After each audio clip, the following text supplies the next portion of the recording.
Hello, everyone, and welcome back to Backlog Banter. This is Dev Dive, and I am your host, Tucker Hazell, here for the premier developer interview show on the entire internet. Of course, everyone's saying it, shouting from the rooftops, and today we have someone very special to talk to about a game called Apartment Story. This is Sean Wenham, the creator of Apartment Story, and I'm very excited to talk to him about this game that I played through, and I've got some questions. I know I did my due diligence as the interviewer, writing some questions down. But Sean, thank you very much for joining me, for responding to my sort of out of the blue like reply to you on Twitter. But that's what got us here today. I'm excited to talk to you about this game. Cool. Yeah. No, thanks for having me. Yeah, and this is a game that is a little bit smaller and more obscure than some of the other ones that I've covered. So I'm trying to get some eyes on this because I think it's very interesting. And so for you as the creator of this game, how do you describe Apartment Story to those that are unfamiliar with it? Because I want to like sort of set the groundwork for this one. It's weird. I've never actually landed on a good sort of elevator pitch. Like I've written them and they're in press releases and stuff. But I generally just describe it based on whoever I'm talking to in the moment kind of thing. But in this moment, I'll describe it as you're living your life and someone comes into your flat and just starts a sequence of events where just high dramatic, unusual things happen. I'll stop there because otherwise it will cease to be an elevator pitch. But yeah, that's kind of it. Yeah, fair enough. Yeah. Yeah. And it is a game very much, and I think for me, surprisingly so, about the mundane, about living your life and going through ordinary circumstances. And of course, things do pick up as you sort of tease. And maybe we'll talk a little bit about where the story, like spoiler wise, goes like sort of later on in the conversation. I want to start with one thing that kind of grabbed me about the game is that the game is sort of pitched and marketed on Steam and what I saw in like reviews and things as a feature length game. And my runtime with the game was just over 2 hours. That's about the runtime of a movie. You can take a little bit less, a little bit longer, depending on how you're playing it.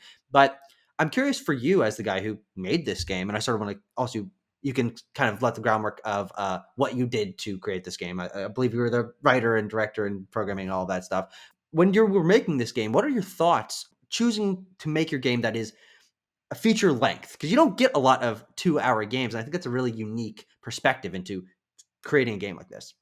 I knew from the beginning that I wanted it to be short, just because I hate getting really into a game and then just dropping off of it and just really regretting not seeing the end and stuff. And the end of this is so important to it. I just felt like it wouldn't be worth anyone's time to not finish it. So I always knew it wanted to be small, and then just through development and writing the story, I was like, okay, so it's going to be about 2 to 3 hours. I think that's going to be about it. And then that just to me then seemed like, well, that's a film. So let's just call it kind of feature length. I've sold it on Steam as about the price of a cheap cinema ticket sort of thing. To me, I just wanted to make sure when you come into it, you're like, this is short, so I'm going to treat it like a short thing. I'm not going to take, expecting a finale within that sort of time. I feel like is a good sort of context for your actions up to it. Yeah, and I'm a big video game guy. I'm interviewing developers. I've got this whole YouTube channel, but I'm also equally a film buff. I graduated from college with a film studies degree. I've watched thousands of movies in my life. I'm just obsessed with movies as I am games. And so I really find the confluence of the two mediums, especially as it's evolved over time, to be really, really fascinating. Many games use or take inspiration from films by using performance capture and cinematography with the camera work and things that a lot of people kind of feel like, oh, games are trying to become movies. I think the industry is broad enough to allow for a wider variety of things to take inspiration, games taking inspiration from movies and from other mediums. And I like that your game is intended to emulate the sit down, price, time experience of a film. And just I had a thought that I had was writing my questions. I was thinking, what films to me does this game take inspiration from? And I was thinking sort of Hitchcock. It's got that small scale thriller vibe to it. And then for the mundanity, it's almost like Jean Dielman, which is this with a more artistic film that's about slowly living out someone's life. And so for me, it was like if Hitchcock directed Jean Dielman. And I found that to be a really interesting confluence of two totally disparate things. But for you as a creator, what do you think about video games taking inspiration from cinema in any way that takes form? First and foremost is the real time element of the video game medium is to me the best bit sort of thing. So I always want it to be fully real time. in Apartment Story, I've tried to minimize cuts. There are a few fades, and there's like kind of a cut towards the end where there is like a section of time that you're not aware of. But to me, like even it's a third person game, like it's still kind of first person perspective. Like I'm doing this, I'm doing that, and I'm doing this, and then to like cut a big section of time, which like cinema is like time and stuff. So like games, I feel like work better sometimes without the cuts to know that I went from here, then I did this, and I mean, this is going off the question, but a little bit for Apartment Story specifically was like, what is it like to have a dramatic thing happen, a standoff, and then to do all the boring bits in between the next standoff? But going back to film, the format of the medium, like I feel, like you're saying, like cinematography and performance capture and stuff, like we don't need to take that stuff. It's more just like, for me, films are just about like loads of very different things, very interesting things. And I guess because it's easier to put a camera in the real world, are often about the real world, whereas games are so rarely about the real world because you still have to fabricate it from scratch anyway. So whether it's like a space station or a flat, it's still, you're kind of doing the same work. I personally wish that more games would borrow just like the real world bit from film. I feel like theater is a better sort of an easier thing to borrow from because it's kind of a bit, because of the live, it's a bit chaotic, and also like you don't know where the camera is, so you're not like playing to a camera. And so I kind of thought of Apartment Story as just like this one set, and you're just performing in this set. Like there is no like fourth wall, but like there is an audience in there, kind of thing. I mean, there's a lot to learn from every medium, but yeah. Yeah, totally. And I liked what you talked about in terms of expecting a climax in a certain amount of time, and what you were saying about the pacing of Apartment Story, that I think is what makes it very unique. And I was mentioning the mundanity at the top, and what I wasn't expecting going into this game is that the majority of the runtime of the game is you going through the mundane tasks. And so I think we just got to drill in on that here, almost first and foremost, is how did you choose to space out the narrative beats interspersed with the downtime? Because to me, I didn't know what to expect. Every moment that I was doing something normal, washing a dish, putting something on a shelf, taking a shower, I didn't know if I was going to be interrupted by something more extreme or more narrative focused, because the game kind of oscillates between moments of narrative where you're talking to other characters or more narratively heightened things are happening, and then you as Arthur just living out your life. And so how did you choose to like space things out? Did you have a specific amount of time you wanted to wait between like crazy things happening, or how did that work? So it was a bit between kind of I mean just trying it out, and like once I had the systems to a certain point, what's like the most amount of time that there could be like no goal, nothing to do, but not like getting super bored. And like I don't mind if people get a little bit bored during it. I don't mind if like someone checks their phone or like even just like I don't know, write something. I didn't feel like the need to, because of the context of you just being in an apartment hanging out, to like completely satisfy every sort of like part of your attention the whole time. Like the sort of walking sim where there's like you'll allow a slow walk just for like kind of mood. I just love the idea of a player sort of very bored looking out the window as Arthur looks very bored looking out the window, sort of thing. Then like the other bit was just like the story of like, well, when is like a realistic time to kind of come back and stuff. And like I mean, if the story of Apartment Story was film, it'd probably be like a, I don't know, a 10-minute scene kind of thing. Like the editing would have cut so much of that out, and like every film teacher in the world would be like, why are you showing them showering and shaving and peeing and then washing their hands and then like closing the door? And you would never show that in a film. It would be boring or art house. Yeah, exactly. Jean Dielman. Yeah, there you go. So like a lot of these things, they just kind of sort of formed kind of quite organically, and it's only more now when I'm asking like answering questions like this, I'm like, oh, it's probably because of this. But like Yeah, that makes sense. And the interesting thing about Apartment Story is that the mechanics of the game, in the more traditional sense, are actually the ones that are geared mostly towards the mundane elements. Almost all of the interactive elements are about just doing things in your house. That all of the stats of the game are just about someone living their life and balancing sort of their internal needs. And I found that to be really fascinating because it takes the elements that you're used to seeing in an RPG, in an action game that would usually be mana and HP and defense and luck or whatever. It puts a spin on that where just doing normal things is the gamified element. And so I want you to talk a little about the process of choosing which life stats to use in this game. The ones that are included on your stat bar are hunger, sleep, mind, toilet, and hygiene. And so, as you were creating the game and kind of coming up with the idea to apply gamified elements to mundane life stats, what was the process of choosing that like? I mean, like the stats kind of came out from trying to incentivize using like your apartment and doing these things because like there is one confrontation, so there's not really any like need for health. Like if you do get injured, like it's not really important to the story whether you like heal or that kind of stuff. So I wanted the player to eat food, to drink drinks, smoke, to rest, to wash, like without an actual stat incentive. You might do a thing once and see the animation play out and be like, oh, that's cool, but then not really do it again. Like when I play Red Dead Redemption 2, when I go to the camp, I always have a coffee.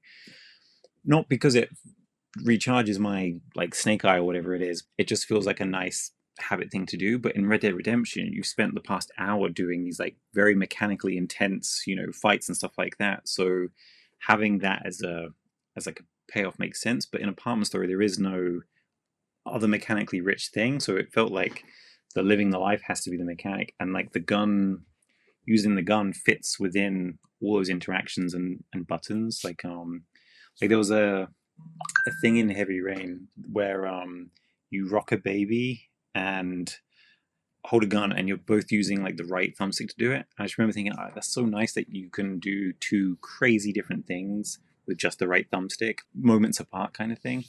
So sort of playing with that idea as well. Sure, yeah. And again, back to the elements you have in the apartment, there are a lot of little different things that you can do. And so, because the game gives you so much quote unquote downtime where you're just intended to do the mundane things, I found myself settling into that rhythm, as you were saying. So, obviously, it worked on me. But I'm a very pattern oriented person, very schedule oriented person. And so, I enjoyed settling in and exploring the environment and discovering what options I had. And so, when you're going into designing this game and you're doing the layout of the apartment and you're placing in interactive elements in the apartment and designing the animations and things, how did you choose what options to give the player in the apartment? There's washing your hands, there's showering, there's cooking, there's taking a nap, there's writing on a computer. Were there elements that you added and then cut, or things that you thought would be maybe too exciting, they would break the mundanity? What was the process of choosing the interactions like? It's mainly sort of just the most like kind of typical things to do, and also like the most kind of like external bodily things, like because I didn't want to have any sort of internal monologue of Arthur and what he's like thinking and stuff. So it just felt like anything that like we do that is very kind of external of ourselves and using our environment felt like a good thing to include. Anything that just makes it look like you're just living a normal life sort of got included. Like there is no washing machine in there. I mean, you could assume there's actually very little like laundry around the house or anything like that. There's no shoes in the house.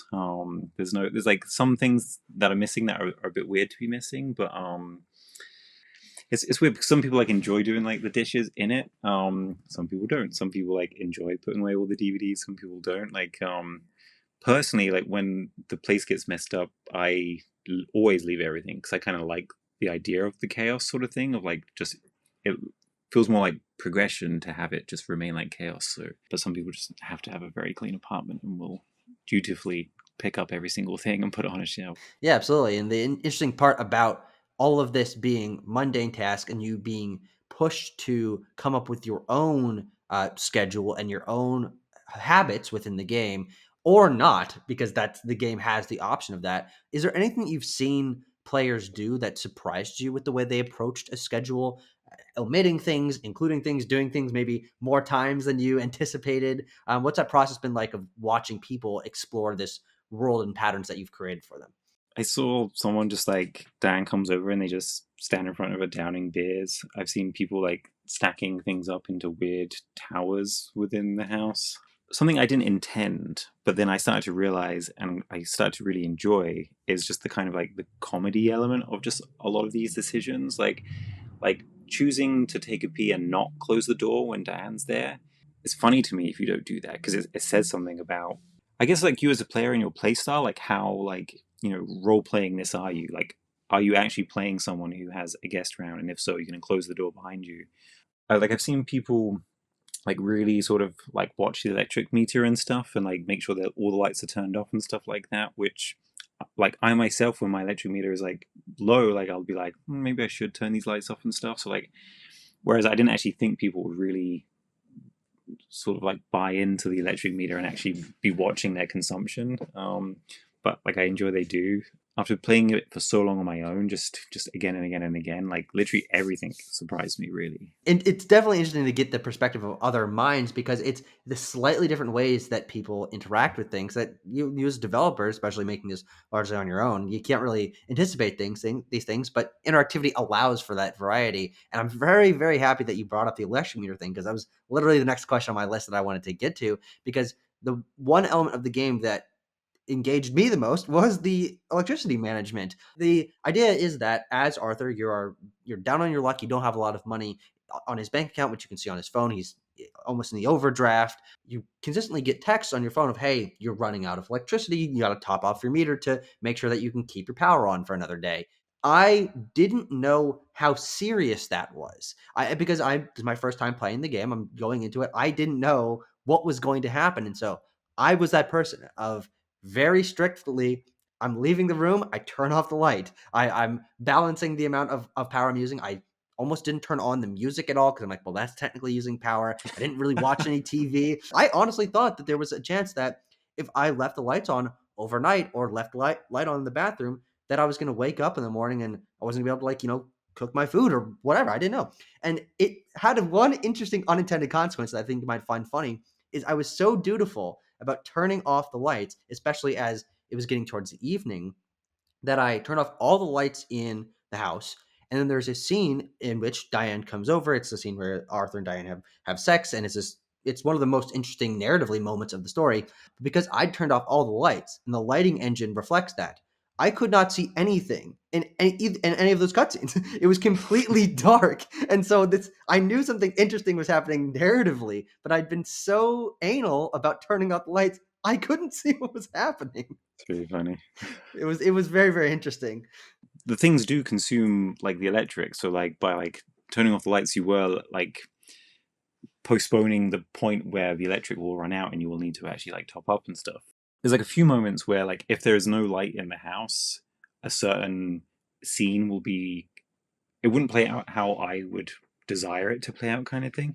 But I kind of just had to like allow the sort of edge cases to happen in order to like let complete just freedom of lighting and stuff. It's a shame that that happens, but I guess like that's within the context of the narrative that you'd created for yourself by doing that. So I'm also not sorry. I wasn't upset about it when it happened. I was like, I did this to myself, and I was thinking to myself, well, why am I turning off the lights when it's getting dark? Isn't that when you should turn them on? And so I kind of create. You're right. I created the scenario for myself, and it created a funny sort of juxtaposition where the characters are going through this conversation, but as far as I know, they can't see each other because I can't even see them. Could you like, did you have a sense of like roughly what they were doing? Could you see rough movement sort of I like could. I could see for a little bit of silhouette, a little bit of uh-huh. moonlight coming through the window, but it was very, very funny. And the lighting engine is actually something that I wanted to ask you about because this game has a very unique visual style in that it's taking low poly models for the characters and environment and low resolution textures on most things, but on top of it, there is, I think, a really rich lighting engine with soft colors and rain going on the window, and the light sort of comes to that a little bit differently than the colored light that comes from your lamp. And I'm curious about if there was any other games that inspired that. What went through your mind when you were choosing to juxtapose a high quality lighting engine with relatively low poly, low resolution textures? Because it's not something many games do. I thought of a couple examples. Teardown, which is a recent game that came out that sort of has that with voxels. The 2D HD games like Octopath Traveler and the upcoming Dragon Quest III remake. And for me, it was mostly reminiscent of Minecraft with Optifine shaders, where the still Minecraft blocks, but there's really nice lighting on it, and I like that juxtaposition. I'm just curious what went into that. The style kind of came from just really appreciating the sort of aesthetic of PlayStation 1 games, and like just like the kind of the artifacts and the sort of degradation and wobbling and pixels and just all of that just really nice. Like I didn't play the PlayStation when I was a kid, like so it's not nostalgic for me. So I also didn't feel like confined within that sort of palette. But the game's made in Unreal, so like good lighting is just in the box. So like originally I was actually like disabling things, like I was trying to like make the lighting less good in order to kind of keep it a bit more sort of within a certain style. I had a point of just getting really into like some Wong Kar Wai movies and like looking at like Christopher Doyle and what he does with like just fucking lights, and so I was just like, no, I need to just go all in with it. And because it works so well real time as well, like there's a like the game's set in the UK and there's a very most days are quite grey and overcast, and that sort of like blanket white light coming in through windows just looks, I don't know why this works like this in game engines, but like it just looks very real when you do that. And so then it kind of had more of like a sort of like a BBC Film 4 feel to me, which again I just really liked. It's not like real, but it's like more like photo real. So I kind of just let that do its thing. And my actual job is like 3D art and like sort of doing like art for video games. So the visuals are very important to me, and I kind of wanted to have it be like cinema where like the characters there and it's this like perfect square behind their head because it's like the cinematographer framed it like that and it's like just to the third of the screen, and like I didn't want to have any cutscenes, I didn't want to take the kind of player control away. Like I tried really hard to put as many like big square shapes around the apartment as possible, and whenever there was a light, just to try and have the light fill a big volume of space, like a big sort of surface, so that again like the player would just be almost like accidentally swinging the camera and just happening to be like good bits of like framing around them. So like a lot of the shape of the apartment basically just came from like, well, like if I want to frame like Blondie when you first meet him by the window, then like the things there, and then like the kitchen cupboards are all like big white squares and stuff like that, and then like the arch shapes going through like the hallway. So the good lighting just let me sort of really show off that kind of stuff, which really was enjoyable. Yeah. Yeah. Is there any element in the apartment, whether it's architecture or a model of a piece of furniture or something that you made that you're really proud of that you want people to kind of notice? There's not really actually, but like because 3D is my job, like I would have to spend like days on like a single prop. I mean, at university, I spent like weeks on a single chair. I was like incredibly proud of this chair because I wanted to like kind of do away with a like the workload of having to create all these things. 3D like I don't know instructors or bosses or whatever would just be like appalled at like the way I make these models. Like I do know how to make them properly, but like I'm just like I'm literally like going on to I don't know like Google. I'll look at like Tesco's a supermarket here. I'll look at like a pack of spinach, see the picture, put it in Photoshop, put in the polygon, then put it in the engine. Like zero work sort of things. Like there's like a statue of Mary Magdalene, and I literally just got like the photo, and I just like warped the polygons around the photos, which like like you're not supposed to do that with 3D art. It's like it's a terrible way of doing it, but it's so quick. It's so quick. So I can go from like oh, it'd be really good to have a line about like, oh, where's his weed hidden? Okay, like I need a statue. So then I just really quickly with it, I say quickly, like it still takes maybe like an hour, like hour and a half. But that's still like a good turnaround compared to like, oh, now I have to spend 2 days modeling this statue kind of thing. So I'm actually most proud of how kind of shitty everything is because it's a consistent level of like sort of jank. It sort of hopefully just kind of comes together. But yeah. I definitely think it does. And I wasn't even really thinking about the quality of things because it felt internally coherent. Now, obviously, that's what you were going for. And I found it interesting when there was this element of because the things are low polygon count, low resolution, I was using a little bit of imagination to try to imagine what some of the things were. It was most of the time it was clear, but especially when you're like you have this big stack of DVDs that are then spilled all over the floor, and I'm sort of picking them up and looking at them, and like, okay, what is this in my mind? Is this an action movie? Is this a drama? I was kind of painting this in my mind, so it definitely worked for that. And you're talking about these strategies you're using to save development time and sort of development cost and effort. I'm curious for Yeah. you, what was the development timeline of Apartment Story like? How well, when did you have the idea for it? How long has it taken you to sort of get this up and running? So it's been about 6 years. I've had a full-time job the whole time, so this has just been like in the evenings. Like I know you hear about like sort of, I guess more in film, like people like quitting their jobs and like getting like 3 credit cards and like putting like their like dreams on like that sort of thing. But I've just never been like brave enough to like do that. So I've just kind of done it in the evenings as like this sort of project. And like the last game I made, The End of the World, that was the same. Like that took me about like 4 or 5 years or something. Again, just evenings with a full-time job. At a certain point, I got funding from the UK Games Fund, so then I was able to hire like a programmer, animator, and like musician sound effects person to actually help me finish it. And then from that point on, like it got really, really quick. Kind of like a year ago, there wasn't really a game. There was like a bunch of like systems, and the programmer redid like a lot of like the kind of shitty stuff that I had put together previously. Well, no, completely rebuilt it. Like there's barely anything that I built originally that's kind of in there.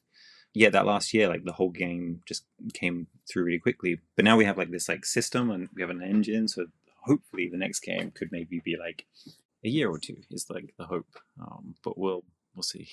Yeah, well, that would be very, very exciting, and it's just interesting to see where you go with this. You've created something that I think is very unique and very special. I've really enjoyed learning about these micro choices that you made to create something that I think felt very unique. And the final thing that I want to talk about is about that narrative. So I'm saving the spoilers to the end. So if you don't want to know what happens past the pitching point that Sean was talking about earlier, we're going to talk about the narrative here. And the narrative is a thriller. It's a micro thriller, I would say, in that there's really only like what 4 or 5 like major scenes in the game that push the story forward because it is so simple yet so dramatic. It feels unlike anything that I've seen before. In a film, you would have a lot more scenes of setup. There's very little backstory here. You don't get like a flashback to Arthur's childhood or like before any of this happened. And in a game, there would be audio logs or lore tidbits or pieces of paper you can pick up and read. And so, what was your approach to narrative in terms of balancing complexity and simplicity? Because Apartment Story strikes a totally unique balance, I think. I just wanted everything to be kind of very raw and in the moment. Like I really just like that video games have had to resort to so much like past story, like with like audio logs and like, oh, we're in this crazy world where this like amazing thing happened, but now it's like empty and devoid of any sort of life. So I just wanted all the important stuff to be in like the present kind of moment. I've called it a thriller because there is like thriller elements sort of thing, but because all the music is diegetic, it just comes from the music player or from like Blondie's car as he like pulls up. Normally, like you're told what's going to happen or how to feel or what to expect because the music does creep in, like whether like you're realizing it or not, like that's sort of happening. But because it's all just in the scene, like there is no. I like the idea of things happening, and the player had just had a certain track playing, and that made them feel a completely different way to someone else who was playing it. And GTA, for example, I love how just like random the song could perfectly match a certain thing that the developer had no idea was happening, that thing. So like I really like those sort of like accidents to happen. A part of the early thing was kind of enjoying the idea of like people just like coming and going, kind of like Seinfeld, like people just they're in their apartment and they're leaving, and like that door is just like constantly going. But there's only like so many like plausible sort of visits, especially like Blondie, the antagonist, could do. And then so that kind of like naturally set a sort of like, well, there's going to be like this sort of interaction. I didn't want Blondie and Diane to be in the same room together until like the gun was there also. So that again like limits the amount of sort of like moments you can kind of have, because to me like the gun existing and there being like an ending with that gun was like the most important thing. So all the story decisions were like, what's the best way to like funnel the story into this kind of climax where you're just sitting there with a gun waiting for like someone to come into your house to then like either shoot them or not. Like how do I get the player to that moment? Yeah, definitely. I find it very interesting that Blondie doesn't get much characterization at all. He's there, what, 2, 3 times. When you're writing each of the characters, was there anything that you thought of each one was like, this is the reason why I'm including this character for tension building or for relationship building, and specifically for Blondie? What was the choice going into making him kind of an unknown force? Like the three characters, like Arthur's very middle class, Diane's very kind of upper class and posh, and Blondie's very like sort of lower working class. And in Britain, like class is just this very like prominent thing. Like it's it's almost like the first thing like you notice about a person, like whether like subconsciously or consciously, and it's just very in society sort of thing. And Blondie is like not necessarily like a bad guy, and I didn't want to sort of like I wanted him to be like situationally bad. So like he's creating a bad situation that you're trying to like help with, but didn't want to sort of be like this man is pure evil kind of thing. I originally had more dialogue for him, but like the more words he says, the more like you have to like learn about his character, and then you'll either learn he is good or bad, and then that will kind of create this other type of like conflict, which I wasn't necessarily going for. I really just needed like an agent of like receiving the bullet kind of thing, and that felt like the best way to sort of set that up. Like I feel like I did Blondie wrong in a way. Like I feel like he could have his own sort of like arc where like you actually completely understand, because you're really kind of going off like a few little things Diane has said about him. My hope was that the sort of the kind of the weird awkward romance and like kind of like the like flatmate history, plus he just like really invading your space, like really just like is in there uninvited messing shit up sort of thing. So my hope was that like he doesn't need to be a villain and a bad human being for you to do this. You just need to be a bit protective of Diane, and also like be a bit upset that, or very upset that like he's in your space uninvited all the time. Totally makes sense, and I found it unique and effective, and that's how the story ends, and that's how our conversation here will end. So thank you very much, Sean, for joining me. Of course, everyone, go check out Apartment Story. I think you'll probably appreciate it a lot more now that you've heard sort of the decisions that went into like every different element of the game. The game is available on Steam now. I think in US it's $7. I'm not exactly sure what the prices are in other markets, but I thought that was very reasonable. I got it. I played through it myself, and I was able to have a really interesting conversation here. Sean, anything that you want to have other people check out, or just go play the game? What do you want to close out with? Yeah, just go play the game. Let me know what you think. Take some good screenshots. But yeah, no, thank you for having me. This has been a really fun conversation. Thank you very much for joining me, and we will see you guys next time for another Dev Dive.